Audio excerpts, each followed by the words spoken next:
Howdy folks, Doc here with Last Best Tool, and I'm going to take on CP the Tool Addict's challenge of putting out a video that deals with the Chinese companies that are either selling inexpensive tools or buying up former U.S. manufacturing.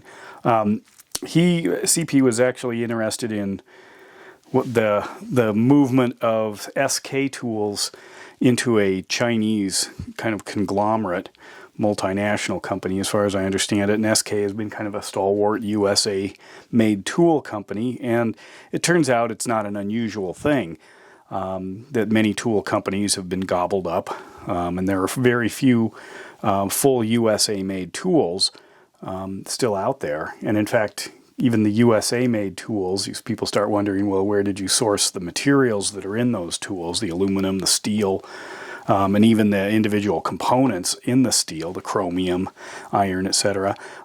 So we go round and round. I mean, basically we're all on the same planet, and there's a lot of overlap. But when it comes down to the economy, and maybe the politics, and to a degree patriotism, there feels for most people to be something that says we should buy American or buy our home country's products over other countries. And that's kind of a double-edged sword in a lot of ways, because first of all, sometimes things aren't available. Does that mean you make do with what you don't really want? Or maybe your country, in this case the U.S., produces something like, Surefire, I think, is the only U.S.-made flashlight. They're excellent flashlights, but they're a little expensive, and they don't innovate near as fast as other companies, like Olight, which is a Chinese company. And in fact, early Olights I kind of shied away from. I actually am on board now with a lot of their products, and mainly because they're really producing extremely good stuff right now. Phoenix is another one. Phoenix makes their flashlights overseas, and they're very quick, very nimble. And part of that is because of the manufacturing techniques. Part of it is, like, Surefire's got a lot of U.S. government contracts, military contracts.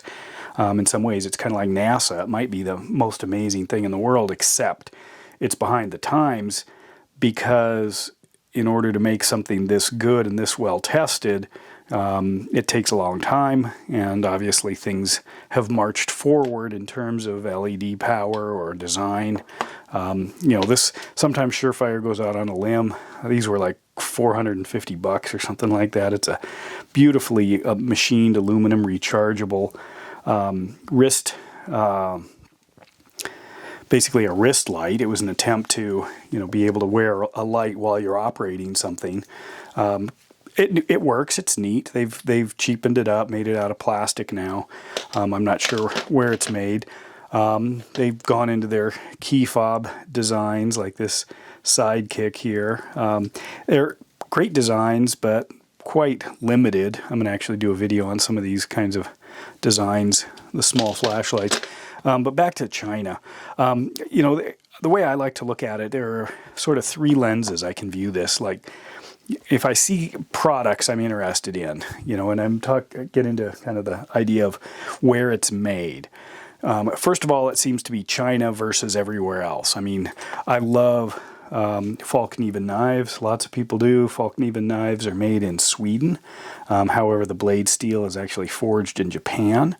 Nobody seems to complain too much about that. They argue sometimes it's not a Swedish knife, it's a Japanese knife, and well, Japan's probably the world leader in cutlery, so I guess that's a good thing. Climbing equipment. This is Black Diamond, USA made. I tend not to trust anything that isn't a major player in the climbing industry, and there's lots of inexpensive climbing components available now on Amazon and eBay from China that I wouldn't touch. In fact, if I had them, I'd get rid of them. I throw them away because I wouldn't want anyone else to use them. Grand Force Brooks. This is another Swedish company. Now, this is a good indication of what I'm talking about. The idea of China and everywhere else. Well, this is a bit of history. This is a bit of kind of lore where that this person whose initials are KS actually forged this in Sweden. Every one of their axes or hatchets has the maker's initials forged in it. Just beautiful old school workmanship. In fact, they stopped polishing them and started getting into education, and that's when this particular brand really took off. It was struggling for a while, so now they do forging classes. They teach you how to sharpen and use the tools, and they produce some very select, very nice tools. There's nothing like this really in America anymore. Marble was probably the last closest, and it's not around doing this stuff anymore. But anyway, another example, Leatherman. I only use Leathermans, basically. I have a couple of others. I don't really care for them, and they're USA made, but I also avoid any of the overseas multi-tools. Leatherman's, it's dialed in. I'm not going to go somewhere else, which leads me to my three lenses. One of them I think of as welfare. Am I just supporting it just because? I'm almost paying the price for supporting it, where the company is really not pulling its weight, or maybe it's advertising American made as if that's the only reason, that's the only purpose it has. Another lens I use might be charity. That I really want a particular company to make it or to stay in business, or it's maybe a little more expensive, but it's equally as good as anything else. So I look at that as, yes, I'm kind of paying a premium on it. Some would argue Snap-on might be like that, except I honestly don't think there's anything quite comparable coming out of anywhere less expensive. Our people are going to argue that, of course. That's half the fun of this. But you're up against a bit of a question, when I've got the same company. Here's a Snap-on and a Blue Point, and the Snap-on is, say, X dollars, and the Blue Point is half that, maybe even a third, depends, and they're both coming out of corporate Snap-on. This one's probably made in Taiwan or somewhere else. This one's made in USA. Is it worth it? Well, there is a little bit of performance difference, thinness difference, length, weight, solidity, the sourcing of the steel, so I'm paying a little bit more. Sometimes I consider that a bit of charity if I'm not getting a big return on it. But I'm not terribly worried. I just think, yeah, okay, I'm doing my part. I find this kind of interesting. Here's an old Craftsman, this Professional, this USA. Highly desirable now, the Craftsman stuff that was made in America, which was interesting because it used to all be made in America, and it was just kind of the thing. You'd go down to the old Sears store. But in terms of real value, Craftsman made excellent stuff. Now it's overseas and it's relying on the name, and people aren't making the distinction, saying I'm going to walk away from Craftsman because it's not made in America anymore, not just because it's not a good tool. That's a tough thing to watch a company do that. Some companies kind of split it down the middle. I see Klein. I mean, this is a Chinese-made tool. I love this thing. I use it all the time. It's a digital angle gauge. I have a whole bunch of Chinese-made, but Klein tools, mainly almost everything they make that's electronic. However, I also have tons of the Klein tools that are USA-made. They can manufacture these in the country.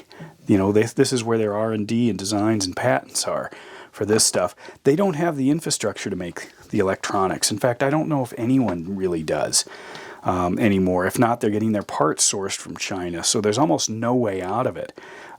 But if you've got the big infrastructure, you can actually be really nimble and test out things without the overhead of setting up a factory in America.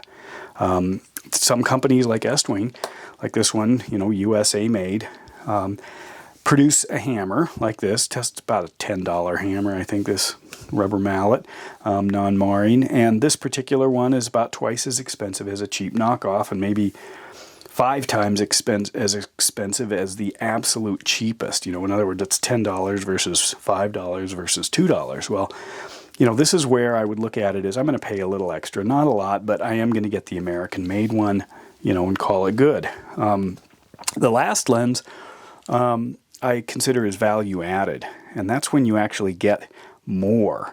Maybe an example of this. This is a Nikon camera. This is a kind of an older one, but pretty solid. And if I look at the bottom here, it says made in Japan. Now this particular lens also says made in Japan. This is their good stuff. They make lesser cameras that are made in China, lesser lenses that are made in China. In fact, this is one here. It's still a good modern lens, 35-1.8. And if I flip this over and look at it here, what do I see? Made in China. So I'm getting, these do cost a little bit more, the Japanese-made lenses. But in the long run, Nikon's going to sell a ton more of these than they are of these. And so they keep these in-house, keep them super high performance, and these are more mass-produced. If one goes bad, they give you a new one. And so the value added of keeping it in-house is that the good stuff, their high-end stuff, actually makes or keeps their country of origin on it. And then that becomes, more desirable later. So stuff changes back and forth between other countries as well. In America, sometimes, like with the value added, I'll think, gosh, I do like Surefire. I do like that, like for these Defender type lights, these ones that, you could end up needing, defending your life, basically. Yeah, it's worth it over, if I was carrying the O-Light or something, or one of their tactical lights.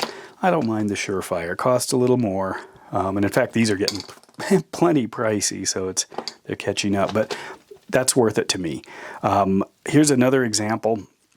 The objects, kind of specialty objects that we use for all sorts of different activities, there is a big push to try to make these overseas, and you see them on Amazon. You'll see the one that costs $100, and then you'll see the knockoff-ish sort of one that costs maybe $30 or $10 or some bizarrely low amount.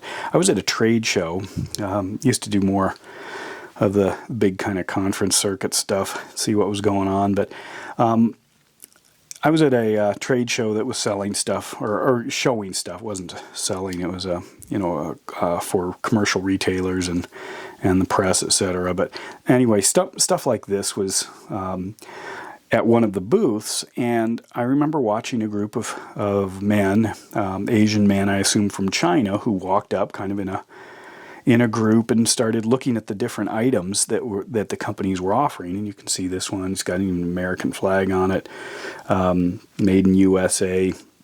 And anyway, they looked at it for a bit, talked amongst themselves, and then the main spokesman of the group asked the company representative, he said, how much does it cost to make that? And the company representative took it, looked at it, and said, say like $16 is what we pay to, CNC mill these things out or something plus parts. It might be more than that. These sell for $100 or so. So, that might be a reasonable manufacturing cost. Anyway, so then the Chinese guys talked again amongst themselves and said, we could make this for $4. Are you interested?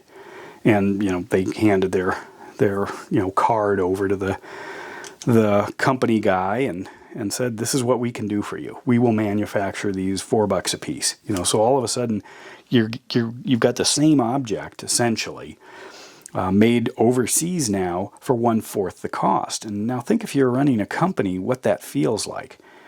All of a sudden you're actually going to have a lot more room to move around in price, to have sales, to innovate. Maybe this is not the best design, but you're deeply invested in it, and because you're invested in it, you keep making it. And then somebody comes with a slightly better one, and then everyone runs that direction. And you kind of wish you could, but setting it up cost you, X $100,000 to set up the machines and code them for the CNC drilling and everything. Well, in China, they'd say $4, whatever. You send us the part, we'll make it. Of course, you probably got to go over there as the company, rep and make sure the tolerances and everything are perfect. But that's the challenge. And these guys, I followed them around a little bit watching, and that was their shtick. They'd walk up, they could go to Leatherman and say, how much does it cost to make one of these? This is the titanium version. Maybe it costs $40. And they said, we could do that for 17. We can make this for you. The materials, they looked at the parts, the fasteners and stuff, and we're just able to make these offers. They could go up to Klein and say, how much? Klein says these sell for about $40. Maybe Klein cost them $6 to make. They say we can make it for $2, boom, just like that. And then, we don't know where they're cutting costs or if they are, but that's a big challenge. So where am I going with all this? Well, I'm kind of thinking about the confusion that CP the Tool Addict had, trying to put this into some perspective or understand it, even the economics, etc., is that I think it's a personal decision. I'm certainly not going to keep you from buying whatever tools you want from wherever you want to get them. I mean, that's your right. What I do think, though, is we get a little lazy. Sometimes we start to acquire way more than we need. Me, yeah, that's me actually saying that, seriously. Anyway, and sometimes those tools that are very inexpensive, it's just easy to keep buying them. And if they break, well, guess what? Your standards are lowering. If I might get the Phoenix or Surefire or Olight, or 4.7s, some of my favorites are Factor lights. But I won't get the Nebos that are in the checkout aisle in the at the hardware store, for $9, and they have 8 million lumens and last forever and 16 different colors. And I know what they're going to do. They're going to come apart after a while, or they're going to let me down. Yet I see them all over the place. Go talk to mechanics. They pull a Nebo out of their pocket and they're looking at something. It's working for them, but I just know they got one that hasn't broken yet. China can make 100,000 of these and expect maybe a 10 to 20% failure rate. Surefire probably has a failure rate of maybe, I don't know, 0.1%, if that. Falcon even the same thing, on their end. Klein, I'm guessing they're up around maybe 1%, because I've had some bummers with that. Anyway, so I think that the key here is you have to figure out what the tool in the tool space. I mean, this goes all over the place, from airplane parts to arts and crafts. I mean, everybody's got their China stories and their China conundrums. But I would recommend just thinking, is it really worth it? And can you defend it being worth it? Whether is this charity, is this welfare, is it value added, is it an obligation? Are you trying to help the companies out? Do you feel like they're treating you well? You're paying for health care, you're paying for insurance. The average cost of an employee is, roughly twice whatever you're paying them. That's the total cost. So, it's expensive. And if I could cut way back on employee costs, if I could, forget about environmental regulations and just trash the environment, and I didn't have disposal problems, just think of how inexpensively I could make stuff. But the problem with doing that, it destroys a lot of other things. It destroys the land, destroys the resources, the countries, makes kids sick. I mean, if you've ever been to China or, any of the polluted countries, you realize their view of life is a little bit different, of human life. And I think that all the way comes down to our expression with tools. Plus, as a DIYer who uses Snap-ons, I get a lot of flack for that. That's okay. But I also think, that's part of my choice, and I wouldn't mind being an example of getting good tools rather than immediately running to the cheap tool store, and throwing down a few dollars and calling it good. So anyway, I hope some of this made sense, and it's out to CP the Tool Addict for continuing this conversation and challenging people like me to, try to add our 2 cents. And with that, Doc out.